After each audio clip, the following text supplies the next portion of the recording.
నమస్కారము. Slope TV channel ప్రేక్షకులకి స్వాగతం. నా పేరు doctor Chhaava Anjaneyulu, senior ENT సర్జన్ని, ఫిజిషియన్ని, స్పెషలిస్ట్ని. నేను హైదరాబాద్లోని పంజాగుట్లో ఉన్న ఏషియన్ ఈఎన్టీ కేర్ సెంటర్లో ఉన్నాను. ఏషియన్ ఈఎన్టీ కేర్ సెంటర్లో చెవి, ముక్కు, గొంతు సమస్యలకి, థైరాయిడ్ సమస్యలకి, సెలవరీ గ్లాండ్ ట్యూమర్స్కి, ఇలా అన్ని రకాల head and neck, ear, nose, throat సమస్యలకి డయాగ్నోస్టిక్ ఫెసిలిటీస్ ఉన్నాయి, ట్రీట్మెంట్ ఫెసిలిటీస్ ఉన్నాయి. మెయిన్గా డయాగ్నోస్టిక్ ఫెసిలిటీస్ ఏంటంటే endoscopic evaluation, video endoscopic evaluation. దీంట్లో ఏమవుతుందంటే మనకు ముక్కులోను, గొంతులోను, చెవిలో ఉన్న ప్రాబ్లమ్స్ డైరెక్ట్గా ఎక్స్పోజ్ అయిపోయి మనకి ఈజీగా ట్రీట్మెంట్ తీసుకోవడానికి, డయాగ్నోజ్ చేయడానికి, డయాగ్నోస్తో పాటు ఫర్దర్ ట్రీట్మెంట్ ఇవ్వడానికి చాలా మంచిగా ఉపయోగపడతాయి. అలానే వినికిడి ప్రాబ్లం ఉన్న వాళ్ళకి, టిన్నిటస్ ప్రాబ్లం ఉన్న వాళ్ళకి, తల తిరగటం, డిజీనెస్, వట్టేగో ప్రాబ్లం ఉన్న వాళ్ళకి కాక్లియో వెస్టిబులర్ ల్యాబ్ అనేది చాలా బాగుంది. ఈ కాక్లియో వెస్టిబులర్ టెస్టుల్లో మనకి ఎగ్జాక్ట్ ప్రాబ్లం ఎంతో తెలుసుకొని హియరింగ్ ప్రాబ్లము, అలానే డిజీనెస్ ప్రాబ్లం కూడా పూర్తిగా నయం చేసుకోవచ్చు. అలానే ఇక్కడ ఎలర్జీ ప్రాబ్లం కూడా, ఎలర్జిక్ స్కిన్ ప్రిక్ టెస్ట్ కానీ, surgical facilities, post nasal nerve mucosa ablation కానీ యూజువల్గా ఇవి చేసినట్లయితే పేషెంట్కి ఎలర్జీ ప్రాబ్లమ్స్ కూడా తగ్గి, గాలి ఫ్రీ అయిపోయి, తుమ్ములు తగ్గి మంచిగా ఉంటారన్నమాట. ఇవాళ చూసినట్లయితే మనకి మిడిల్ ఏజ్లో గురక అనేది చాలా కామన్ ప్రాబ్లం అయిపోయిందండి. ఇంతకుముందు మిడిల్ ఏజ్లో గురక అనేది చాలా తక్కువ మందికి వచ్చేది, ఎవరికో ఒకరికి వచ్చేది. అది కూడా బాగా అలసిపోయినప్పుడు, అలాంటి టైంలో చాలా తక్కువ సార్లు వచ్చేది. కానీ వాళ్ళు చూసినట్లయితే గురక అనేది చాలా మందికి ఉంటుంది. ఆల్మోస్ట్ పాపులేషన్లో 10 to 15% పాపులేషన్కి వస్తుందన్నమాట. గురక అనేది ఎట్టి పరిస్థితుల్లోనూ మంచిది కాదు. ఇది వ్యాధి. చాలామంది అనుకుంటారు గురక నిద్రతో పాటు వస్తుంది, ఇలా అదే పోయిద్దని. కానీ ఇది వ్యాధి అండి. ఎస్పెషలీ ఈ గురకతో పాటు మౌత్ బ్రీతింగ్ ఉండి, బ్రీతింగ్ డిఫికల్టీ ఉండి, స్లీప్ డిస్టర్బెన్స్లు ఉంటా, నైట్ కనుక ప్రాపర్ స్లీప్ లేనట్లయితే వీళ్ళకి ఇది చాలా డేంజర్ వ్యాధి. దీన్ని అబ్స్ట్రక్టివ్ స్లీప్ యాప్నియా సిండ్రోమ్ అంటాం.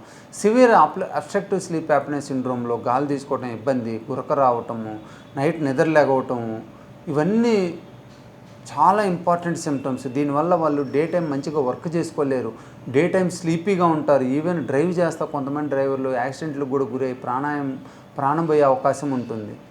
అలానే long standing obstructive sleep apnoea syndrome ఉన్నట్లయితే వాళ్ళకి డయాబెటీస్ వచ్చే అవకాశం ఎక్కువ ఉంటుంది, స్ట్రోక్ అటాక్స్ వచ్చే అవకాశం ఎక్కువ ఉంటుంది, అలానే కార్డియోమెగలీ ప్రాబ్లం వచ్చే అవకాశం ఎక్కువ ఉంటుంది, హైపర్ టెన్షన్ ప్రాబ్లం ఎక్కువ ఉంటుంది. పల్మనరీ హైపర్ టెన్షన్ వచ్చేసి వెరీ సివియర్ ప్రాబ్లం అన్నమాట.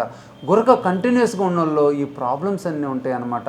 ఇవన్నీ లైఫ్ థ్రెటనింగ్ ప్రాబ్లమ్స్. ఈ డయాబెటీస్ అనేది చాలామంది గురక ఉన్న వాళ్ళు ఈ మధ్యలో వస్తుంది. ఎస్పెషలీ గురక కూడా ఒబేసిటీ, డయాబెటిక్ ఉన్న వాళ్ళు కూడా ఎక్కువ గురక వస్తుంది, గురక ఉన్న వాళ్ళు కూడా ఎక్కువ ఉంటుందన్నమాట.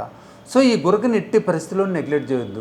దీన్ని సింపుల్గా మనం నేసల్ ఎండోస్కోపీ, లెరింగోస్కోపీ విధానం ద్వారా పరీక్ష చేసుకొని స్లీప్ స్టడీ చేసుకున్నట్లయితే మనకి ఎక్కడెక్కడ ఈ అబ్స్ట్రక్షన్ ఉందో తెలుస్తుంది. దీని నుంచి severity of the sleep apnoea syndrome కూడా తెలుస్తుంది. మెయిన్గా నేసల్ ఎండోస్కోపీలో ముక్కులో ముక్కు బోను వంకర ఉందా, కండ పెరిగిందా, పాలిప్స్ ఉన్నాయా, ఉన్న ట్యూమర్స్ ఉన్నాయా, నాసోఫారింగ్స్లో ఏం ప్రాబ్లం ఉంది తెలుస్తుంది. అలానే డయాగ్నోస్టిక్ వీడియో లెరింగోస్కోపీలో మనకి ఆ లేటరల్ ఫెరింజిల్ వాళ్ళు, బేస్ టంగు, ఎపిగ్లాటిస్, ఈ ప్రాబ్లమ్స్ అన్నీ తెలుస్తాయి అన్నమాట. సో ఈ ఎండోస్కోపీలో మనకి స్ట్రక్చరల్ ప్రాబ్లం ఉందో తెలుస్తుంది. స్లీప్ యాప్నియా టెస్ట్లో బేసిక్గా పాలిసామ్నోగ్రఫీ అంటాం. దీంట్లో మనకి నైట్ టైం ఆక్సిజన్ను బాడీలో ఎంత ఉంటుంది, ఎన్నిసార్లు తగ్గుతుంది, సివియర్ యాప్నియా ఉందా, హైపాప్నియా ఉందా, ఎన్ని అటాక్స్ ఉన్నాయని తెలుస్తుంది అనమాట. సో ఈ రెండింటిని మనం ఒకసారి తెలుసుకొని దాని తర్వాత అబ్స్ట్రక్షన్ ఎక్కడెక్కడ ఉందో దాన్ని సింపుల్ సర్జరీస్ ద్వారా మనం నయం చేసుకున్నట్లయితే పూర్తిగా ఈ వ్యాధి, ఈ గురక తగ్గే అవకాశం ఉంటుంది. ఈ అబ్స్ట్రక్టివ్ స్లీప్ యాప్నియా సిండ్రోమ్ ఉన్నోళ్ళు ఆ సర్జరీలు చేసుకొని దాంతోపాటు వెయిట్ కనుక కొద్దిగా లూజ్ అయ్యారంటే వాళ్ళు చాలా హ్యాపీగా ఉంటారు, వ్యాధి నుంచి పూర్తిగా బయటకు వస్తారు. ఆ వ్యాధి వల్ల వచ్చే కాంప్లికేషన్స్ కూడా మనం అవాయిడ్ చేయగలుగుతాం. సర్జరీ పరంగా చూసుకుంటే బోను వంకర ఉన్న వాళ్ళకి బోను వంకరని తగ్గిస్తాము. అలానే కండ పెరిగినట్లయితే కండ సైజు తగ్గిస్తాము. ఆ నాసోఫారింగ్స్లో ఏదైనా ఎడినైడ్ కానీ, మాస్ కానీ ఉన్నట్లయితే అది తీసేస్తాము. అలానే ఊళ్ళో ప్యాల్టోఫెరింగోప్లాస్టీ అంటాము. వీటితో పాటు ఆ కొండ నేలకు పక్క భాగంలో ఉన్న టిష్యూస్ని తీసేసినట్లయితే అవి స్టిఫెన్ అయిపోయి నాసోఫారింగ్స్లో ఫాల్ కాకుండా, గురక అనేది ఆక్సిజన్ లెవెల్స్ తగ్గకుండా, గురక రాకుండా చూసుకుంటుంది. అట్లా మనకి ఎపిగ్లాటిస్లో కానీ, బేస్ టంగులో కానీ, లేటరల్ ఫెరింజిల్లో వాళ్ళు కానీ ఏమైనా థికనింగ్ ఉండి టిష్యూ కనుక హైపర్ట్రోఫీ ఉన్నట్లయితే మనం వాటిని లేజర్ ద్వారా కానీ, కోయాబులేటర్ మెథడ్ ద్వారా కానీ పూర్తిగా తీసేసి ఎయిర్వే నార్మల్ చేసినట్లయితే పూర్తిగా ఈ గురక నుంచి మనం నయం కావచ్చు. సో సర్జరీతో పాటు మనం వెయిట్ రిడక్షన్, కొంచెం ఫిజికల్ యాక్టివిటీ ఇంప్రూవ్ చేసుకుంటా లైఫ్ స్టైల్ని కనుక చేంజ్ చూసుకున్నట్లయితే మీరు ఈ గురక నుంచి అబ్స్ట్రక్టివ్ స్లీప్ యాప్నియా సిండ్రోమ్ నుంచి పూర్తిగా నయం కావచ్చు.